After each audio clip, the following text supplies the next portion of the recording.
All right, everyone. Welcome back once again to episode 21 of the Behind the Stripes podcast.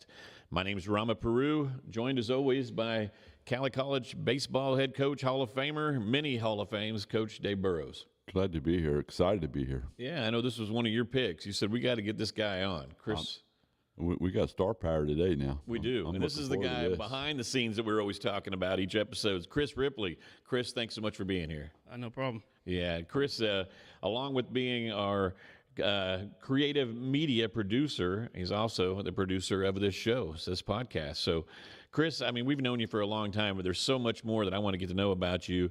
You came to Cowley. It's been about, almost 20 years now? So Yeah, I came here in '04, graduated in '06, and started working here part-time. Yeah. And, well, I worked here full-time, but part-time pay. We know how that goes, right? Exactly. Yeah, get in line, right? Welcome home. Yeah, but hey, before we get into all that, Kris, let's start where it all started for you. Born and raised. I'm from Junction City originally. My parents, worked up in Fort Riley. My dad was military. My mom worked at the hospital there, and that's how they met. That's my stepdad, at least. Mm-hmm. My real dad, my biological dad, he left when I was 2. They split up, so pretty single parent for a long time there, my mom. And so she raised me and my brother Casey, and then met my stepdad when I was probably like 8 or 9, 10, something like that. Okay. And then he has a stepdaughter, so. Gotcha. So that's rounds out your siblings, a brother and a stepsister then? Yeah, I got my brother Casey. He moved here to Ark City too, so he's got his little family here. And Excellent. yeah, my stepsister lives up in Iowa. See her on occasion. But Yeah. Is that where your mom and stepdad are at too? no, they moved down to Ark City as well eventually, but Yeah. they moved up to Iowa for quite a while after we graduated high school and everything. But Gotcha. So Junction City, is that where you were in high school at? Junction City, that's where I went to grade school. We ended up moving out in the country, and I went to Council Grove. That's where I went to high school and did all that. So. Okay. What about activities when you were growing up in high school? What were some of the things you were involved in?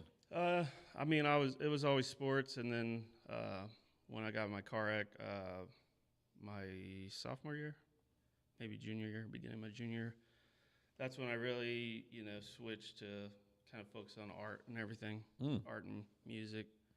But originally it was baseball. That was my main sport, and then I loved basketball. That's my favorite sport growing up, but I wasn't very good at it. But you enjoyed it though, huh? A small kid with ADHD, it didn't really pan out too well. I thought everybody had that. Well, yeah, right. Try to hit a baseball, see what that'll do to you mentally. Right. You mentioned the car crash. Don't want to make you get too much into it, but can you tell us a little bit about what took place there? Yeah, I was driving to school. It was like homecoming. Pretty excited to show off my car. Had a '66 Impala. Oh, wow. And so I didn't get to drive very much. We had like a van that we drove to, into town and stuff. Mm-hmm. But I finally got to drive my car to school for homecoming, and I was excited to show that to all my friends and everything. So I went early, and the sun was just coming up, and I got blinded by the sun for like a split second and veered off the road and hit what are they? A guardrail. Really? Yeah. Like a culvert type guardrail thing. I hit that going about 65, 70, and, spun out and flipped. I think it flipped like 3 or 4 times and shattered my pelvis and my right femur. So that kind of ended sports for me. Man, wow. What a tragic accident. How long were you laid up from something like that? I was outpatient rehab for I think 6 months. I stayed in a facility there and basically learned how to walk again. Really? Was that severe? Right at that point, I couldn't walk at all. So it was learning how to navigate life in a wheelchair and do all that, Mm-hmm. And then it got to the point where I've started to be able to like do some weight bearing on one of the legs, and so then it moved to kind of like crutches and a walker at times when I could handle it. But for the most part, it was, start over. Yeah. For a young guy to have to go through something like that, I mean, you're young, you're active, in sports and all the things, and then to have that kind of taken away from you. Yeah. And I'm sure you were just happy to be alive, obviously, but Yeah. also, I mean, it's got to be very tough to, be an active lifestyle, and then all of a sudden for trying to relearn how to walk again. I mean, how did you handle that? Did it cause you depression? I mean, was it tough to get through that? I mean, how did Yeah, you I handle mean, your schoolwork and everything too to get through They were school? pretty graceful about like the classes that I missed. Like they didn't really make me retake a lot of that. Like they just kind of like wiped it off. Like some of it yeah. I would do homework and stuff from the hospital and stuff, but for a lot of those classes, they were just like, we'll just pass you for that semester. Yeah, they knew you were dealing with a lot more than needing to Yeah. worry about And schoolwork. so I didn't have to get held back or anything, which was pretty cool. Good. But I mean, like, just like simple everyday movements was tough. Gosh, And your mind wants to go do something that you're completely used to, and then you just can't. And so it was tough. But going through that and like getting past that, and I mean I still deal with it today, like every day. Like something comes up, and it's because of my car wreck. really got the repercussions of it still, huh?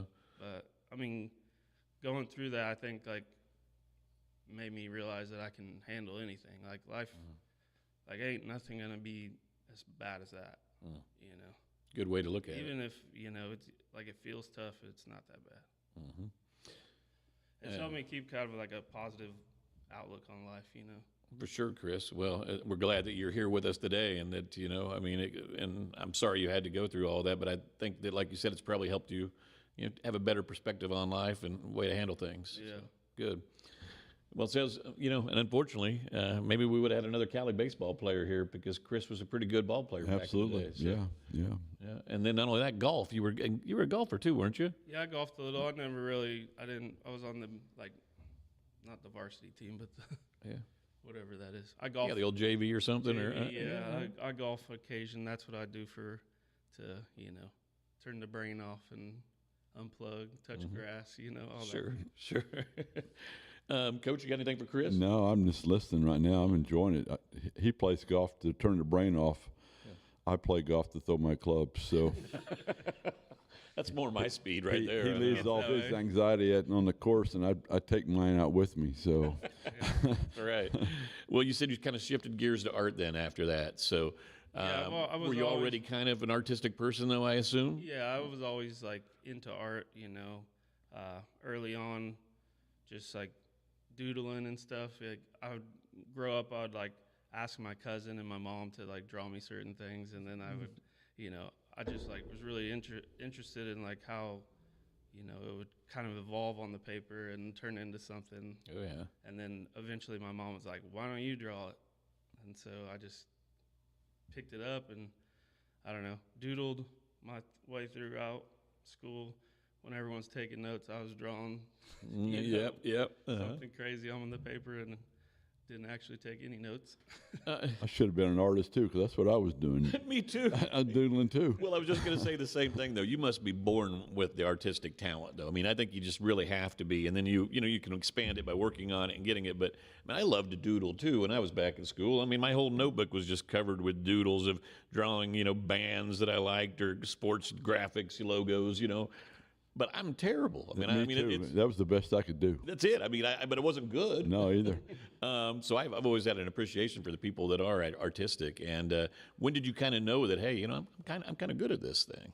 I mean, I think I got some sort of award when I was like in third grade. Did you? So, Yeah. like, So it's been a long time. They used to take our name, and when we were like learning cursive, they took our name and they wrote it in cursive, and then they flipped it, and they just they tried to, you're supposed to make something out of it, and people would add like little butterflies and whatever. Yeah. I turned mine into like the bust of an alien, Wow. like from the shoulders up, and my teacher at the time was like, "I don't know what this kid's gonna do in life, but it better be something to do with art." Yeah. Well, good. She kind of nudged me in that direction from an early age. So Terrific. And then music.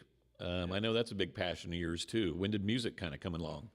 yeah, music was, I've always liked music, and it was kind of one of those things that I had a friend in high school that was just like, "Dude, I'm about to start this music project. You should do it with me. And I was like, well, I don't know how to do anything. He's like, me neither. Let's learn. And so we both just I decided that day that I was going to play the bass guitar. And so I had asked my mom to get me a guitar for my birthday or Christmas or something. And, I just played it all the time, tried to learn. I would look up tablature for other bands online and see how they wrote music, and I kind of understood structure by doing that. Yeah. Kind of reverse engineered music and taught myself music. I always I listen to a lot of interviewers, and like Howard Stern gets a lot of guests on there that are music related guests, and he always talks to those ones that play an instrument, and it seems like they almost had to lock themselves in the room, and just play and play and play until you can finally get it. Is that kind of what you did? Yeah, I mean, it was kind of. I mean, there's days where I would, fall asleep playing the guitar, and I'd wake up next to it, be in the bed with me, So I can see that. Just if you want it, you got to go after it and do it. So it's tough, and then you just kind of along the way you have these breakthroughs where you just oh, it all makes sense. And then throughout the years, it was just I couldn't sit still. If I'm not doing something, I go nuts. So, right. That's why I became a bass. Him and Joe Walsh at the Eagles. That's right, man. Heck yeah, Wichita's own. There you go. Yeah, and I guess, music is probably just like baseball or anything else too. I mean, the more you work at it, the better you're going to get. Pure repetition. Mm-hmm, for sure. Now, when you first started a band, your first band, what was the name of it, and who were some of the people that were in it? Just some of your buddies? Yeah, it was when I came to Cowley. Me and my lead singer at the time, Chris, he was. Can I guess the name of that first band? Because I might not have the first one. Was it Unheard Apology or not?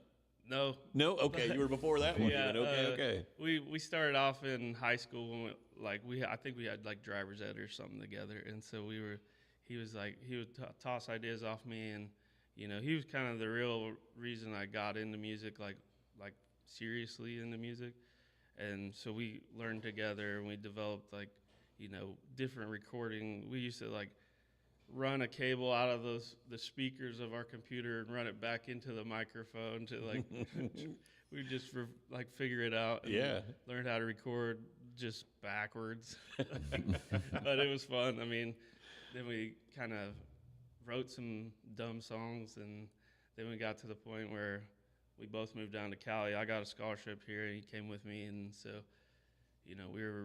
I at least had someone I knew in the dorms, and so that was helpful. And we ended up meeting people along the way that were like-minded and had similar music interests. So we started a band, and Josh Spragg, he works here on maintenance. Yeah. He's one of the leads on maintenance, and he was my drummer. Awesome. So I mean, it was pretty cool, just forming that organically and creating, and I miss it to this day. It was a lot of fun. Oh, I bet. Well, we kind of, you mentioned how you all came to Cali. How did you come from out around Junction City area to Cowley College then? Yeah, I mean, I looked at other schools. I think I was looking at KCK and McPherson, looking at all kinds of schools for the graphic design program. That was what I was into. But then I came down here for at the time it was a portfolio day. Now it's Prodigy Awards. Mm-hmm. It's blossomed quite a bit, but when I came, it was five students that had showcased their work. That was it, huh? Yeah, we each had a little, almost like a table that you set up a little gallery of your work. Okay, it's grown a lot since then. It's grown a lot, yeah. And so that's when I met Mark and Denise. I'd originally come down here because I had a cousin that took theater classes here, and so he really liked to stay. And my mom was like, "You really need to check out Cowley down there in Arc City." Terrific. So we came down, and I put my little art show up, and ended up meeting Mark and Denise, and they gave me a scholarship that day. Awesome.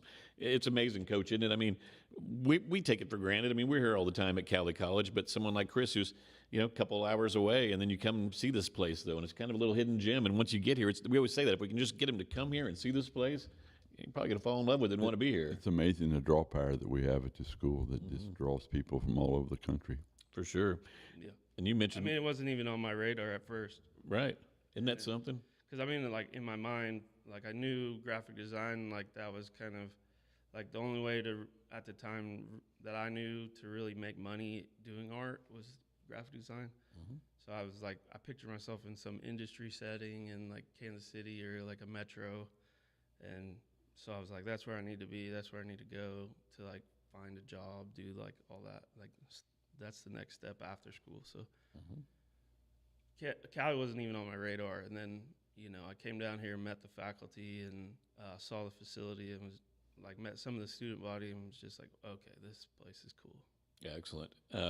Well, you mentioned Denise Irwin, and then Mark Flickinger.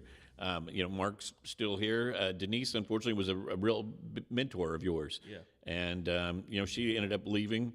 And so did that make you kind of question what you were going to do at Cowley? Yeah, I mean, for a second, like, I mean, her leaving was like basically like my whole safety net just fell out. Yeah. So I was scared, but I stepped up to the plate and ended up taking over a lot of the work. And I mean, even the Department of Marketing has grown since then. We were like one employee, and now there's 3 in our office, and yeah, we probably should have more. Well, 3.5, but yep. Well, you know, and then so you transitioned into a part-time employee after a student at Cowley. Is that right, Kris? You kind of took on a part-time graphic design role. So when was that, and how did it morph into a full-time position? Well, I mean, it was in 2006 whenever I started at a part-time position. I mean, I think it had to do with, I worked probably like 38 hours, and 40 hours was the Call it part-time. you need to go home, or we're gonna start you paying guys sucker. benefits. Right. Or else we have to start paying your insurance. So I mean, I definitely put in 40 a week, but it is what it is. Yeah. So when the title actually changed to a full-time position, though, was that something you were happy to be able to know that, hey, now I mean, full-time guy, I feel like I'm really here now? Yeah, at the time I was working Subway on the weekends, and I was like, wow, were you really? You know what? I don't need to work here anymore. I don't need to work at Subway anymore. I just need to go tell Cowley that, make me full-time, please. Yeah, great. But they ended up doing that, and that was a pretty cool day. You know, got to actually dive all into my career, and you know, and Kris, back whenever he was kind of still, you know, young, just out of college and transforming into the role, though, you know, I'm sorry, I took you for granted. I never really thought of you as just this young college guy. He was always so talented. I mean, I knew how talented the guy was, and everybody did that was here. But one thing I loved is Kris and I started working together on some marketing campaigns and things, and we would do some commercials, Coach, that if you all out there are listening, you'll have to go back on YouTube and look back at some of those videos from like 2010 range. Cowley College needs something better to do with your time. We did some pretty funny ones, Coach. You'd have to pull it up. We actually got Dr. Pat McAtee to dress up as Lady Gaga for one of the things. I mean, how did we have a president that would do that? Isn't that great? I mean, I don't know if you remember the talent shows we used that's to how have. I think we did that for one of those. Dr. Pat was the headliner. Frank Arnold he'd go in there, and great. I think he might have did Madonna one day. Sure. I don't remember, but yeah, it was a really good time to see those guys get up there and those shows were let great. themselves hang out basically. So For sure, I miss those, Kris. Yeah, no, it was cool because we told him, we were like, we have this really weird idea. Lady Gaga's popular right now, so we think maybe you should dress up as Lady Gaga. And he's like, what's my line? And, you know, he was just like... He went with it, just whatever. I mean, just let me do it. Put on the wig and was ready to go. His time at Fort Hayes, I think he spent in the theater. Yeah, he was a thespian. So, and watching him speak at the end service, you saw how it came out. I was lucky enough to, a couple of times we stayed past Thursday, and our host would have us over for lunch to Kiwanis. And they'd always ask Dr. Pat to speak, you know. And I even told him one time, hey, take the mic out of my hand and give it to Dr. Pat because he's going to captivate the room. And then after that year, it was like, hey, sorry, Dave, here's Dr. Pat. Hey, Doc, you want to speak? Like, better him than me. Oh, he was the star of the show. Oh, absolutely.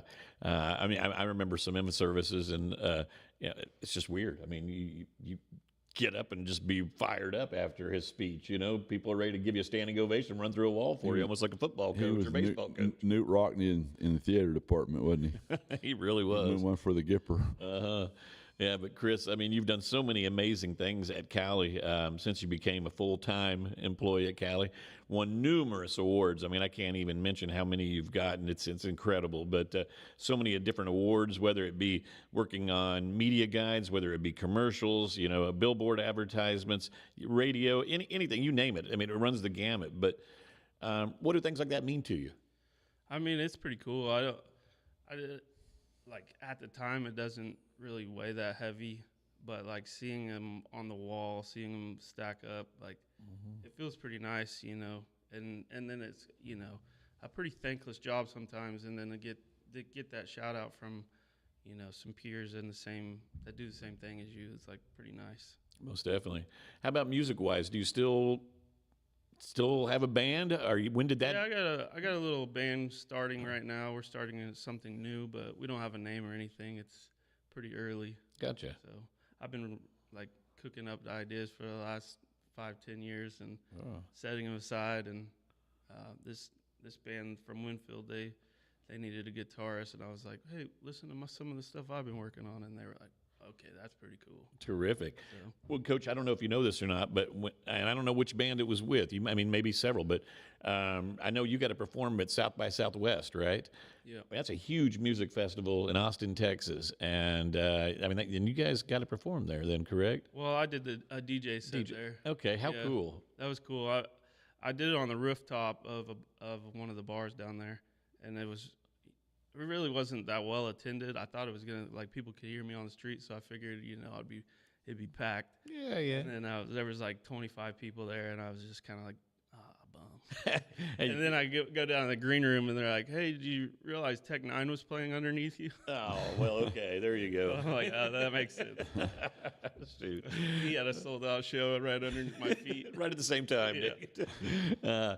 Well, hey, you can still say you played there. Yeah. So, it was cool. It was a very DJ'd cool there. experience. Definitely. What about, I knew you guys, back when you used to kind of go around on the road, I mean, you were out in Vegas everywhere, right? Mm-hmm. So yeah, we got signed to a small record label, and we did I think it was a month tour, maybe a little under a month. We took basically the month of July and went to the West Coast and then down to the South and up. Yeah, how was that experience It then? was cool. I mean, I ran completely out of money in that trip, but it was definitely worth it. Living the rock star lifestyle, man, where you're trying to get off the ground, figuring it out.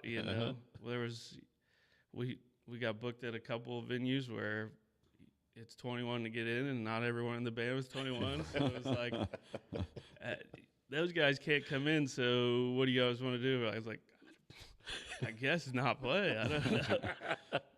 You didn't have any Blues Brothers moments, did you, where they would throw beer up at the chicken wire you had? I mean, no, not quite. There was a couple where, an old couple tried to convince us to come home with them, and it's like, I think we'll pass. Yeah, that was your groupies, huh?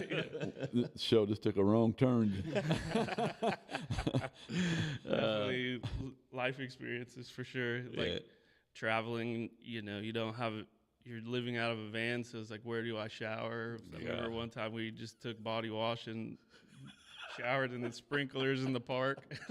To be 20 again. Yeah, we just walked. I can't remember what city it was in. I think maybe Utah, but we just walked into a YMCA, act like we had memberships, and jumped in the shower until they kicked us out. That's good stuff. Let's talk a little bit about now your role now at the college, Kris. I mean, it's evolved so much from when you first started. I mean, you've taken on so many different things, and there's only one of you. But like you say, it's a department of 3.5 people down here. But tell us a little bit about what your job now kind of involves. Yeah, I mean, anytime I take on a new project, that just gets put into rotation. So it's definitely snowballed from where it was when I first started here.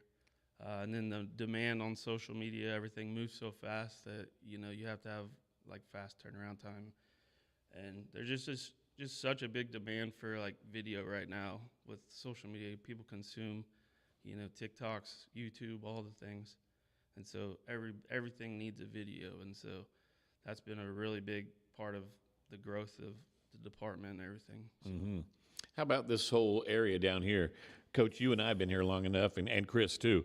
This area down here, I mean, it was not a real pretty sight, but we were still bringing athletes down here for headshots, mug shots, things like that, and doing a lot of stuff down here that students would have to come down. And we weren't always real proud of this facility because it's such a great campus, and you kind of this building down here was kind of just run down in this basement. And now look at it. I mean, it's kind of a dream of yours, correct? Yeah, I mean, I remember getting pulled into a meeting, and they're like, "Hey, we're going to move you guys' marketing department to the basement." And I was like, "Well, I will turn in my 2-week notice right now."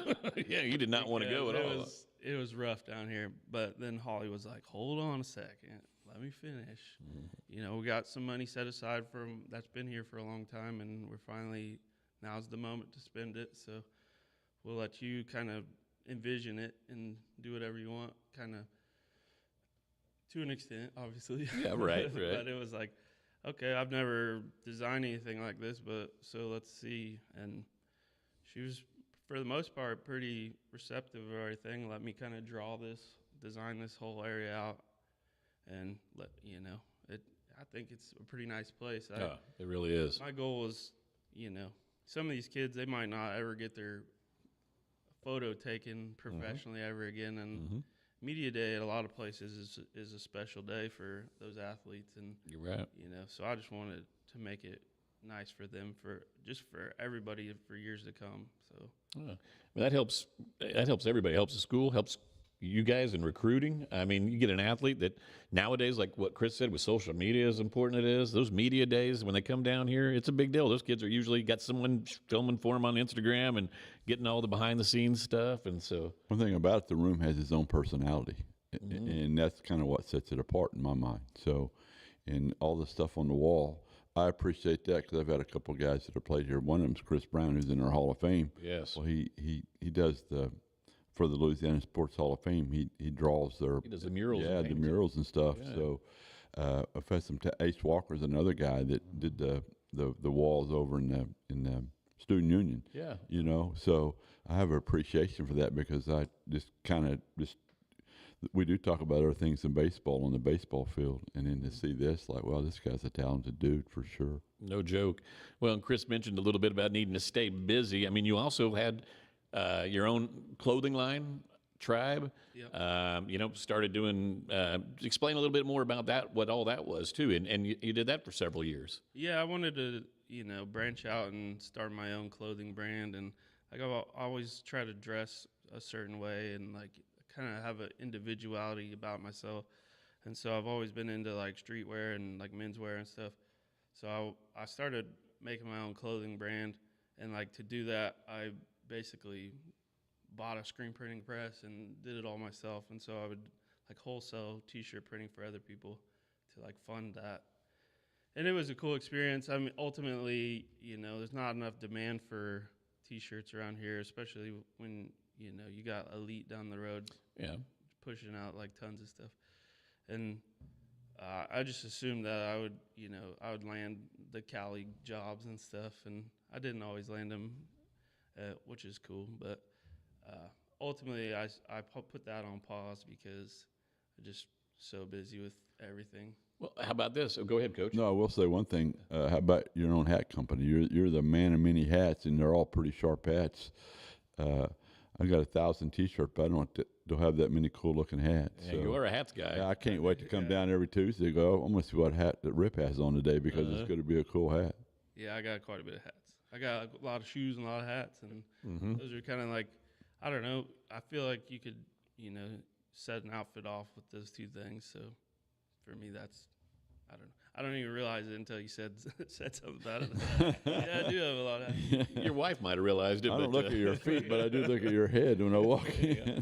Well, and then another passion of yours, I've been fortunate enough to be over to your place before, and your helmet collection.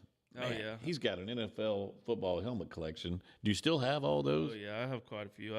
I started like a sports memorabilia endeavor like a few years back, probably around 2020, and I did a lot of. I had a whole bunch of signed memorabilia come through, and I'd flip it and keep some of it. I started out as a collector, like I just like collecting signed memorabilia essentially, and then I gathered enough to start flipping some of it. Some of it I would get in just literally to flip into, to buy stuff that I'd like. And so I've got quite a big collection of signed memorabilia. Yeah, excellent. I'd be remiss not to mention, you've had several different kind of people you've worked under right now. Jennifer Searle, she's been a great addition here to Cowley. I've really enjoyed working with her. But what's that working relationship been like? She's awesome. She's really nice. I can't really complain. She comes from a news background, so it's a little different. She views things a little different than I do. Mm-hmm. So it was a little bit of a learning curve for the both of us, I think. But I think the department's headed in a good direction. Hopefully, we can eventually get another employee down here to where we could offload some of the workload. But yeah, well, we hope everybody in administration is watching this today. So, because we all know how much you do, they all know that too. So, but yeah, I know how much work you have on your plate.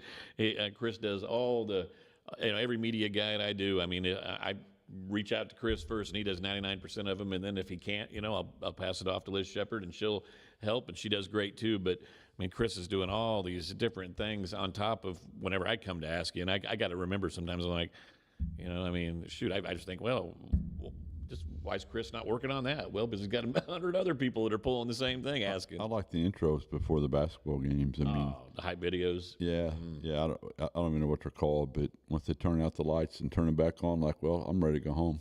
Yeah. I came to see, not really, but I'll stay for the games. Sure. But those things kind of help.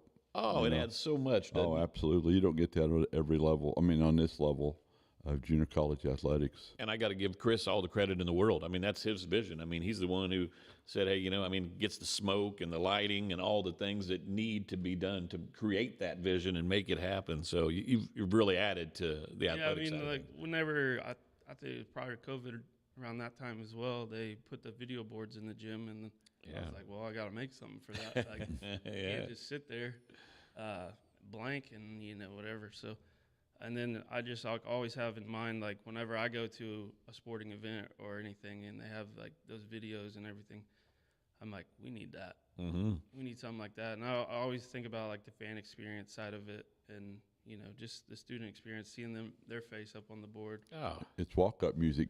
Yeah. Kind of for, baseball players all have their own walk-up music, and it's kind of a walk-up song for the gym. It really is. And even on the broadcast with the leg lighters, I mean, they'll have some of those on before the game start, and it's really, I like to watch those too. Oh, so. I do too, and the athletes love it. I mean, I'll watch before the game. At basketball, they'll show the hype video, and I mean, and the guys and the girls are all just glued watching that thing. And when they see themselves up there, they're just and their teammates are giving them, yeah, look at this, and then the other, and it's kind of an intimidating thing for these other schools that don't have those either, and they're in our gym with the lights turned off and seeing the hype video and getting our crowd going and our players going, and it's an intimidating thing for a school coming in too. So yeah, and I've like Green has told me that he's gone to other events and like they've tried to mimic us, and right, it hasn't been as well received. And yeah, no, I've been to a few opposing places that have some of those, and I have not seen anything near the quality. It is not Cowley though, right? It is D1 quality all the way. So we're very fortunate with what you do, Kris. Sticking along a little bit, some of the sports talk. We talked about the helmet collection you have and stuff. Minnesota Vikings fan.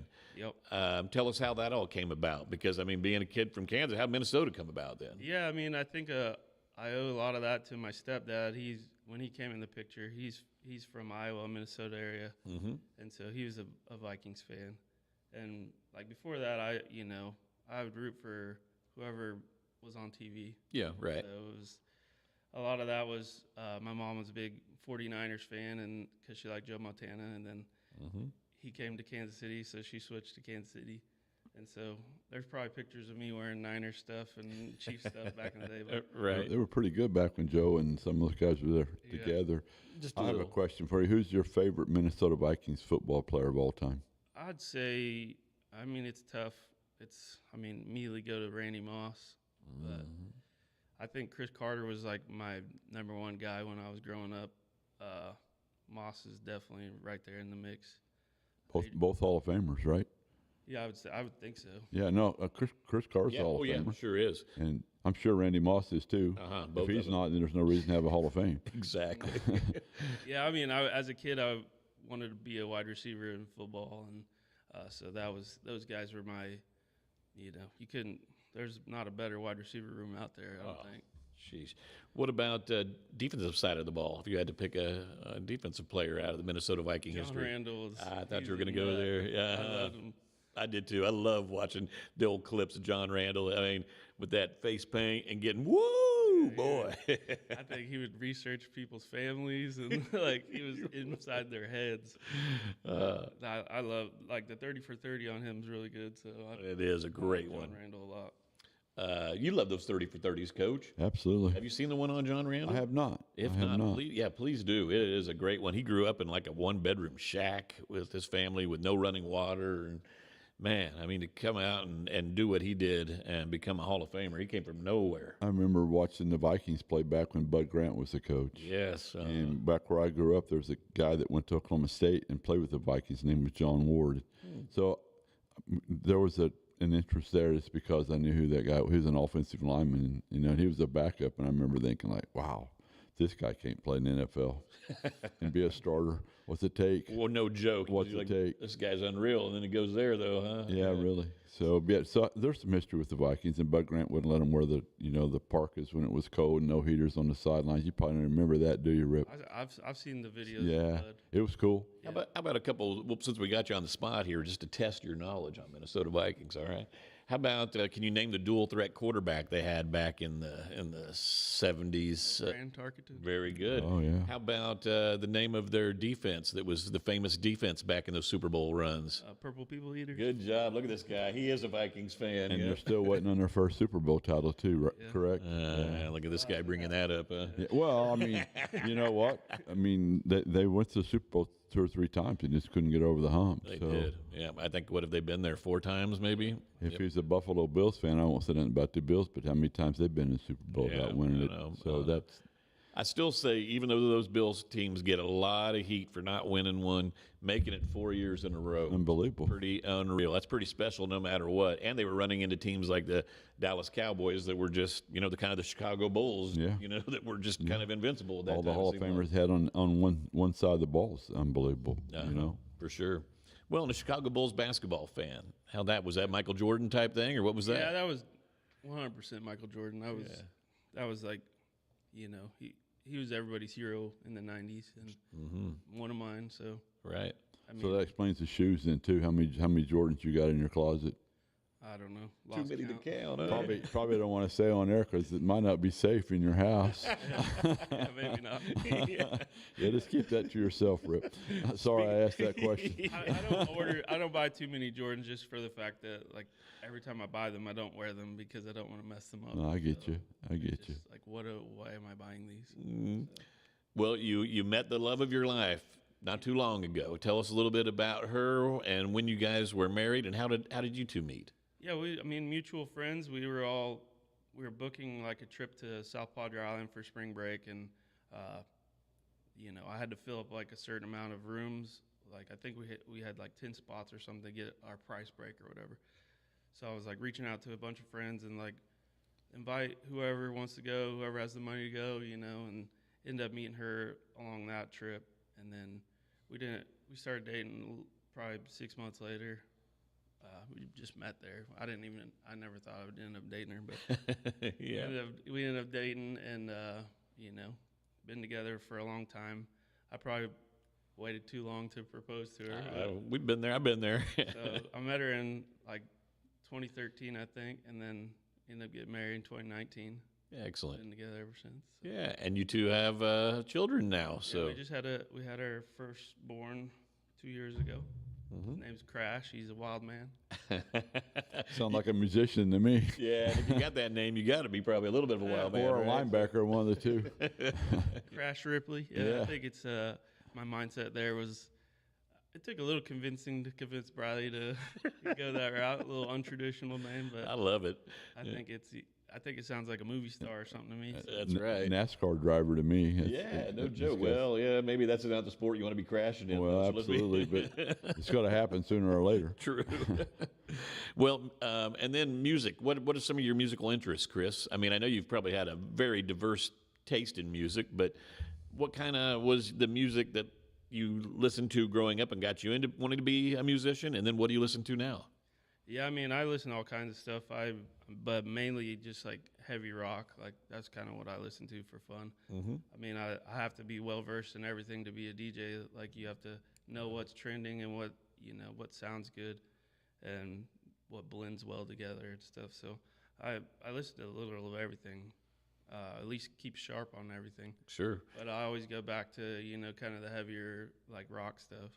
Now I've seen you DJ and Wichita and Winfield and all over Arc City. Are you still DJing? Yeah, I DJ from time to time. I haven't booked as many events as I usually do, just because I spend time with my son. Mm-hmm. But do you want to give a plug or anything for if anybody needs a DJ out there for a wedding or anything? not really, I'm not hurting. Okay. But for DJs, Good. You got plenty to do right now, I'm sure. Yeah, I mean, it fills up whenever I open it up. So do you have a DJ name? I mean, I just go by Ripley. just by Ripley. Yeah, DJ Ripley or Ripley, Mm-hmm. and that's usually for me. I tried to come up with some clever name, and then it's like just everybody knows me as Ripley, so go by that. Fair enough. It works. Yeah. Well, we talked about sports. We talked about music. I know you're a big movie guy too. You and I, talk about movies, and we've got a lot of the same interests and that kind of stuff. But tell me, kind of, some of your movies if you're at home, and what kind of genres are you into? I mean, I think obviously comedies like one of the top ones. I like a good laugh, but I also like horror movies. That's like one of my favorite genres.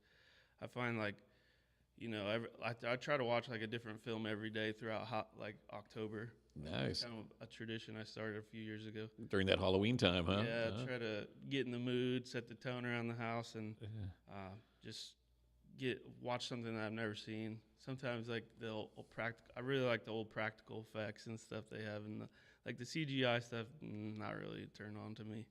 What's your favorite comedy of all time? Oh, that's tough. I mean, obviously, I think probably something with Will Ferrell. I was wondering if Step Brothers might be up there. Step or not, Brothers so. is up there.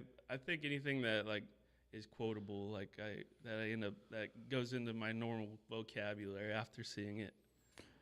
I have a go-to. I know what my favorite one of all time is. One Flew Over the Cuckoo's Nest with Jack Nicholson. That's movie. A bunch of those guys were teammates of mine. I think I knew all those guys. You had Chief and everybody. I was one of them too. Right. So but that's my all-time favorite comedy. If I got to watch something every day, I'd probably watch that every day. Yeah, when Chris and I had offices right next door to each other, I think it was during the time of Hot Rods, Semi-Pro, Step Brothers, all those, the 2007 to 10 range. And so we had a lot of good ones we would talk about. But do you find inspiration in some of the things like music, movies, art that you bring into your work? Yeah, I mean, I think they're all intertwined. If I'm making a lot of music, like fine arts was going to be my outlet. If I'm making a lot of fine arts, then music's gonna be my outlet. Mm-hmm. But I think there's a lot of parallels in like structure and just the creative process. But even the hype videos and stuff, like I usually produce that music that's on there because finding royalties and those type of things is super difficult. So it's much easier for me just to make the song, whatever it is. Much easier to make the song. I never even thought of that. You and I trying to make a song. Good luck with that, huh? I just worry about walking out of here. And not falling. You and I. Two last questions, Kris. And we really appreciate you taking the time to do this. So, because I know that, you're just like me. We're more comfortable on the other side of this stuff. But as far as when you do have some time off, which very rare, because I'm sure you spend it with Crash and your wife Briley, but when you have some time to yourself, what do you enjoy as maybe some hobbies? I mean, we watch TV, my wife likes crime docs and stuff, so we watch a lot of crime documentaries. I think almost every night The Office is on our TV, watching The Office to go to bed, and If it's not that, my son's got Toy Story or Cars or one of those Pixar movies. Oh, yeah. But, I mean, I like to go golf. I like to, have some beers. I like to unwind. I like to play music. I mean, I think we kind of covered everything I do for fun. Like, it's all just a different variation of the same thing. I'm gonna start sending people to you for naming rights for kids. I love the name Crash. I do too, and I mean I think the Bull only time I've Durham, ever first heard it thing was that came Crash to, Davis. Yeah, it came to my that's mind. right. Like, yeah, that's a catcher waiting to happen right there. Did you know? Have you seen that movie Bull Durham? Mm-mm. Oh, you'll have to check it out. It's a great movie, by the way, too. And I think I've heard of it's it. Tim Robbins who played. No, he was Luton. Yeah, Never mind. Costner was Crash. Davis. Yeah. Right, Kevin Costner. Yeah, great movie. So, and then the last thing, Chris. I mean, Cowley as a student, Cowley as an employee now for over 20 years now, or about 20 years. What does Cowley mean to you? I mean, like, I can't picture myself in any other colors, you know what I mean? Like, it's installed in me by this point. So, I mean, even, it's just orange and black all the way through. I can't even see it any other way, so.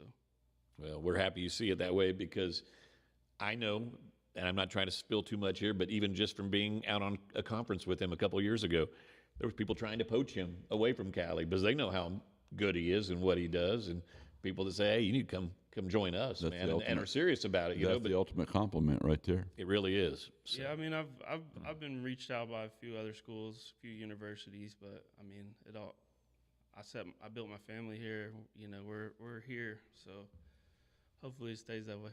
Yeah, well, we're so appreciative to have you here, Chris, and to watch you go from. I mean, I had no doubt what you were going to do, but you just continue to blow us away, and we're so happy that you're here at Cowley and love it like we love having you here. So, I appreciate it. Well, thanks so much for everything, and Chris knows this, and this is why he really wanted to do this today. He wanted to be on this side so everybody could see him laugh when I tell the joke. Well, the joke is funnier there than it is down there. I mean, he's probably not going to be able to. He's going to crash himself today. He's going to fall right out of that chair laughing so hard. Let's try not to do that, all right? Because this kind of goes along those lines, guys. It's another one of those, I need to find a new doctor, first off, all right? Because I went back to that same doctor. I told him, I went over there over the weekend, and I said, I think I broke my arm in 2 places. You know what he told me? Stop going to those places. That might have been your all-time best right there, Rama. Thank you. That's really sage advice. Look what you did. You're just making him. He's raised his level. Elevated me. Thank you. Yeah. I mean, that was a pretty good one. Well, thank you. Made me put on my. He's ready for late night TV. Yeah, like PBS, real late, like 3 in the morning when no one's watching. Yeah, when it's the static on the screen. The old days where they go off air. Yeah, just channel 8 only. Get the bunny ears. Ready. You might be able to find me. Yeah, he's ready. Well, guys, not a lot going on right now at Cowley. Now that the students are gone, so it's a chance for Chris. Are you able to slow down a little bit in the summertime?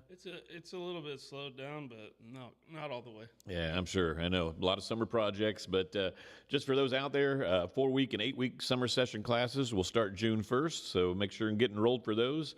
Also, high school basketball fans should plan to attend the Cowley College Tigers and Ark City High School Bulldog men's basketball team camp on Tuesday, June 9th in Ark City. Coach Jackson said he's got a lot of exciting teams that will be playing there, too. Former Cowley head coach Steve Eck's going to bring his Capon squad back here.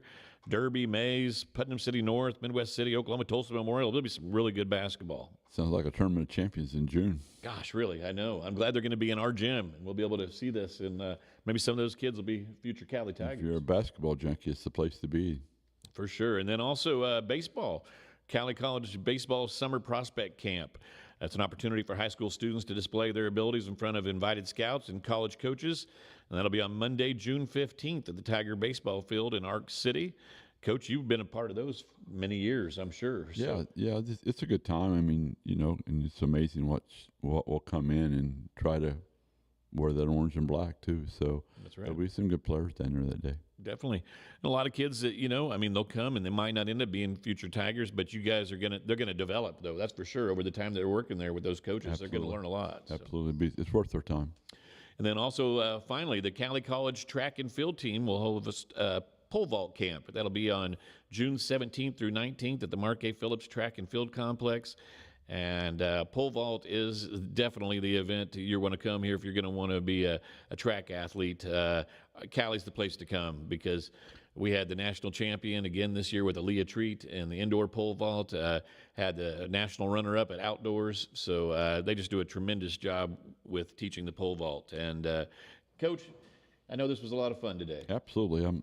I really had a good time. Yeah, it was great to learn more about you, Kris. Thanks for taking the time to be with us today. And, Yeah, no problem. yeah, and as soon as we sign off here, Kris is going to be the one getting everything done and putting it out there. So if you weren't able to catch us on YouTube today, all of our previous episodes and today's episode will be on YouTube. So catch it there, and then we'll be back. I think we're going to be gone next Tuesday, so we'll be back on June the 9th. So catch us at the next Behind the Stripes podcast. Thanks for viewing.